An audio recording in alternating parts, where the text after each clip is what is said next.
there was something that I saw on Instagram that stopped me sleeping for quite a while last night, and I wanted to talk about it because I think it's important. It was this post by a disability activist I follow, and it was responding to a post that someone else had made saying, life hack, you don't have to point out that other people have it worse if someone's having a bad day.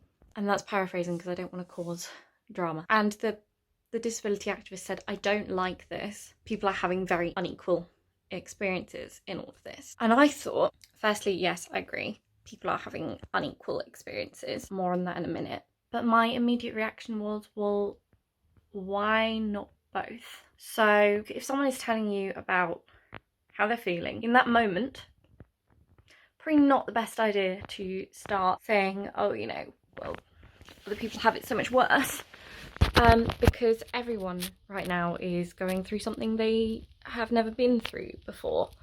And if you're anything like me, you'll be cycling through like feeling sad and scared, and then hopeful that there are people who are trying to help in this situation, and then angry because they shouldn't be in this situation where they can't protect themselves. Sorry, I'm gonna have to put you down. And I will just squat. You know, anxious, vulnerable, uncertain, all of these things. And everyone will be feeling like, right, yeah, maybe don't in that moment say, you know, there are people who are experiencing stuff in a very unequal way. However, and this is what I was thinking, if you have the mental headspace, the spoons as we like to say, that's chronic illness a lot, to witness and even offer to help people who are having very unequal experiences right now, then that is really important. In the disability community, there is a real kickback against hierarchies of disability. Like, people don't have it worse than someone else just because their disability is different. They're still disabled. However, at the moment, we are literally being put into hierarchies of vulnerability. People are being triaged, but not in the sense that the person who is the most vulnerable gets treatment first, but the person who's most vulnerable gets treatment last. So disabled lives are literally being put bottom of the pile, and people are being told that their life isn't as worth as much as other people. There is a disability activist called they're at Feeding of the Fox on Instagram, and they have been told that in the case that they can't get at-home care for both them and their wife, that they might be moved to separate care homes somewhere like completely different in the country. And there's also been horror stories of the things that are happening in care homes because they don't have enough staff, they don't have enough protective equipment. So that's really scary, and that is something that people who are privileged enough to be able-bodied, to be able to afford care, aren't experiencing.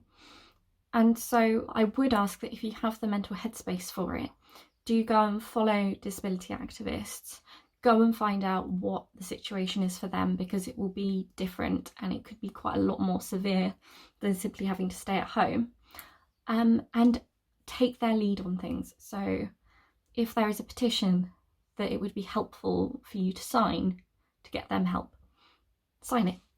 If there are things that they need that the community can provide, search for ways of meeting those needs, because why not both? Everyone's having a really hard time. However, some people will be having a much harder time than others. And I think given we're all in this kind of mess of emotions together, rather than setting people opposition saying either, don't tell people that people are having a worse time of it, life hack, or don't ignore people who are really, really severely struggling because they are marginalised and because they are at much higher risk and much more vulnerable.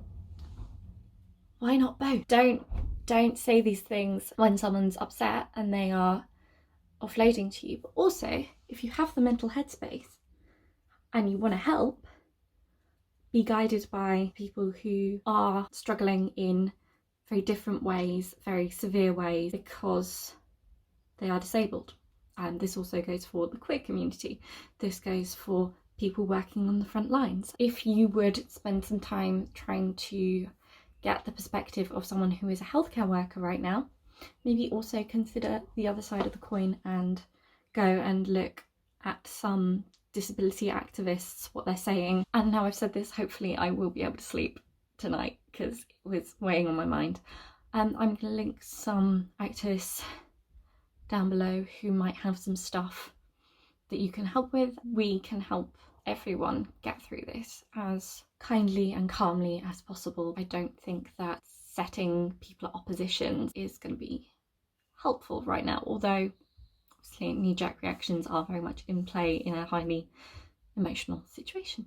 I hope you are well, and I like to see you very soon. Thank you for watching.